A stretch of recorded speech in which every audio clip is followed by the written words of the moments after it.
your football team of choice did not stop the run in Cleveland, did not stop the run against the Patriots.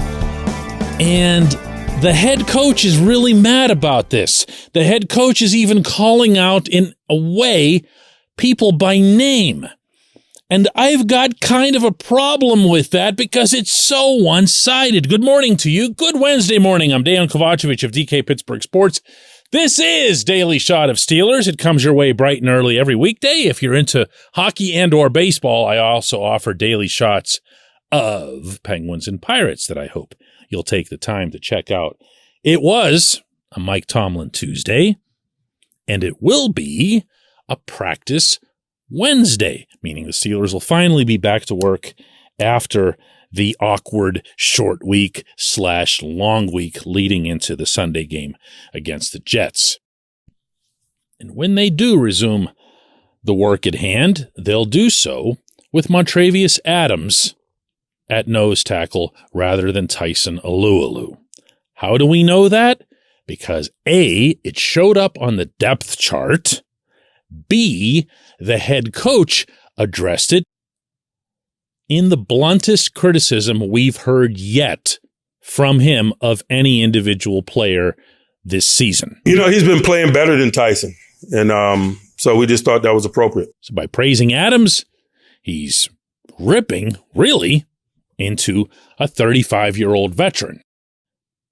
Sounds good, right? Accountability. Everyone wants accountability. We all love when our teams and the people who run them demonstrate accountability. It makes us feel better. It makes us feel as if the operation is very smooth running, a tight ship. Guess what, though?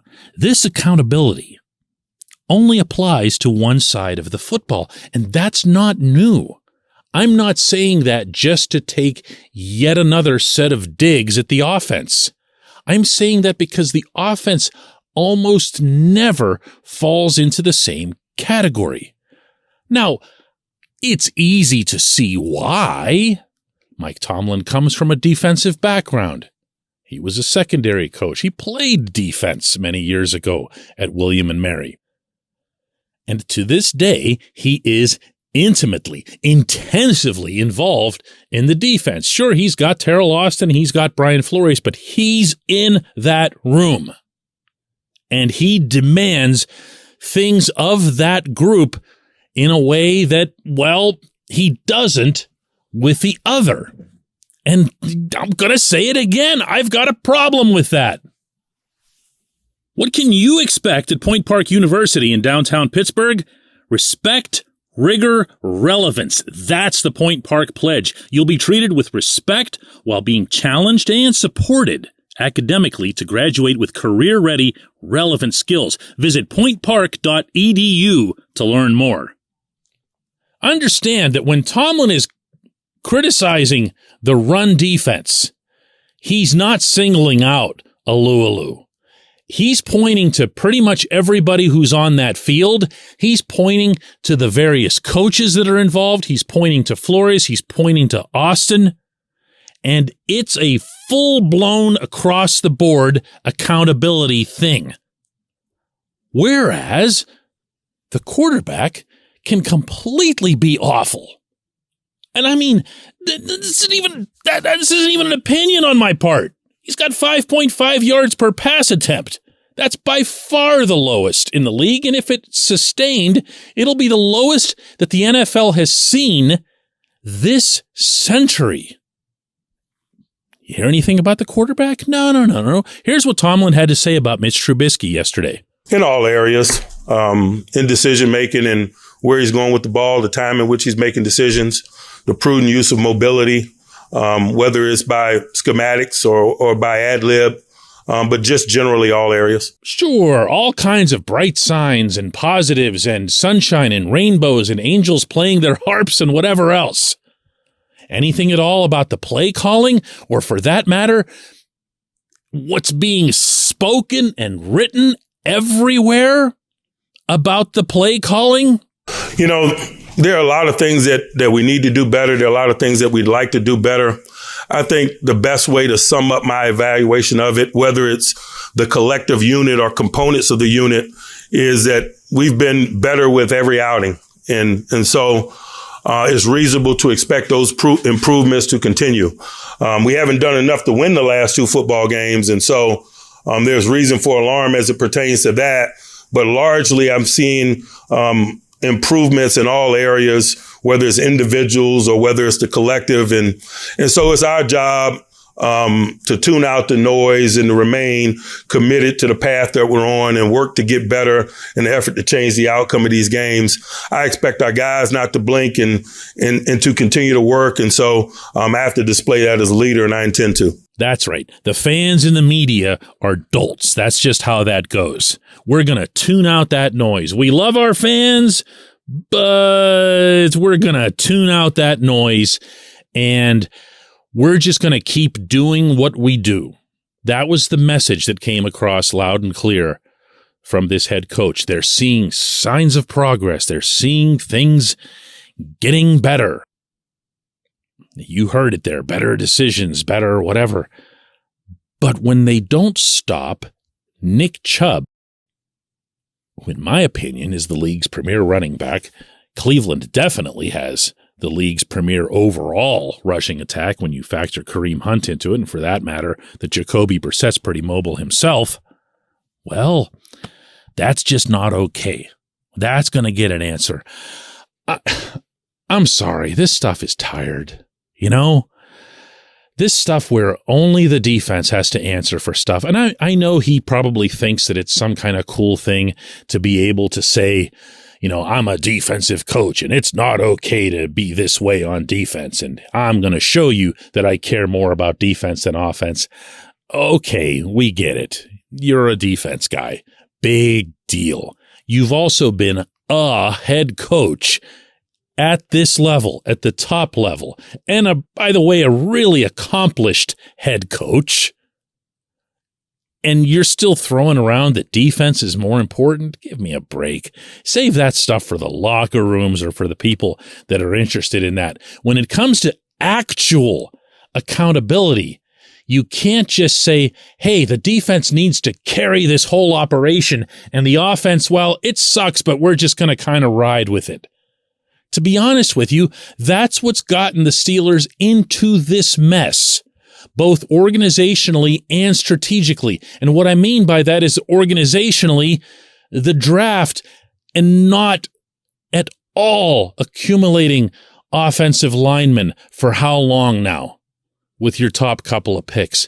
That's something they never would have allowed to happen on the other side of the football. And they won't. You watch. And it also can't be ignored that all of the money is spent on the defensive side. It's the highest paid defensive side of any team in the NFL. But it hurts you strategically too. You know, if you're not on the field, if your defense isn't on the field for 273 snaps, and that's what the count is right now. It's the most through 3 games for the Pittsburgh Steelers since the 60s. And when you twin into that they had the short week going into Cleveland, of course they were burned out. Of course they had nothing left. I don't care if somebody says, oh, you're making excuses for the team. So what if it's real? 273 snaps. Why? Well, okay, we need to get off the field on 3rd down is what you'll hear from the head coach, but you won't hear anything about the offense being out on the field for, 43 seconds at a time. Half of their possessions are 3 and outs. The rest of them are 6 and outs. Try showing full-blown accountability the way a head coach is supposed to.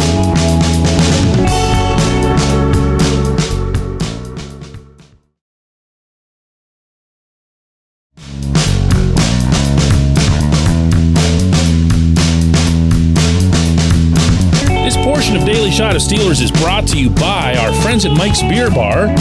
They're located directly across Federal Street from PNC Park. They are the one, the only, the premier destination in Pittsburgh for craft beer. More than 500 craft beers available, more than 350 of those local, and more than 80 of those on tap.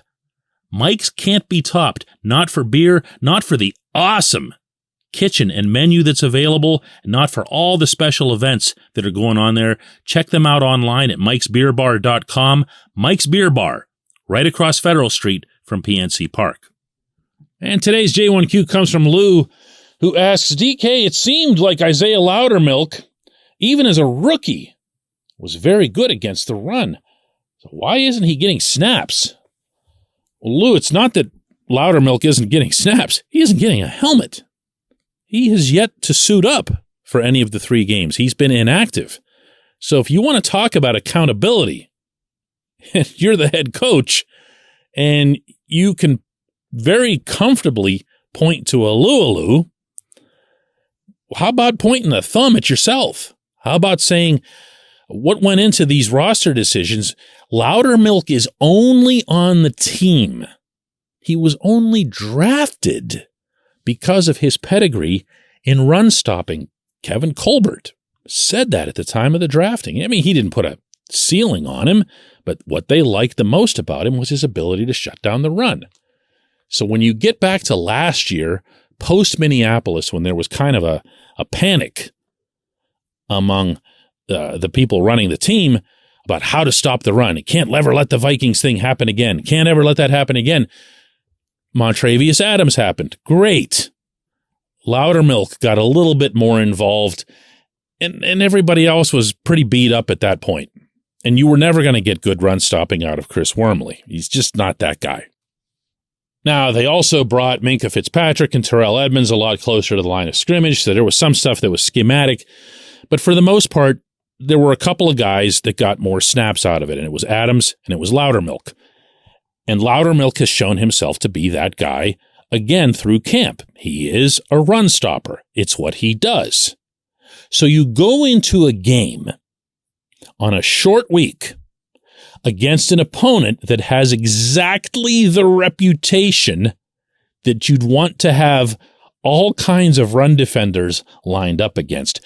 You have Tomlin telling everybody publicly, before and, of course, after the fact, that the only mission here in Cleveland, the principal mission, is stop Chubb. Stop Chubb. Can't let Chubb beat you. After the game, even after David Njoku comes up with 100 catches and breaks lots of tackles, and Jacoby Brissett looked super accurate and everything else, Amari Cooper was terrific. No matter what we brought up with him, he'd come back with Chubb. So that means Chubb was an almost singular focus, and yet someone made a conscious, aware decision to not use a run-stopping defensive lineman in favor of Wormley? Do you see what I'm saying here? You can't just make up your mind in advance. Well, I guess you can. So I should say you shouldn't make up your mind in advance that these 2 or 3 guys are going to be my targets for accountability this week if Chubb doesn't get stopped, and I'm going to be mad at them. Well, a lot went into Chubb not being stopped, and it wasn't just a Lou. And it would be nice to see accountability across the board, yes, including for the offense. I appreciate the question. I appreciate everyone listening to Daily Shot of Steelers. We'll do another one of these tomorrow.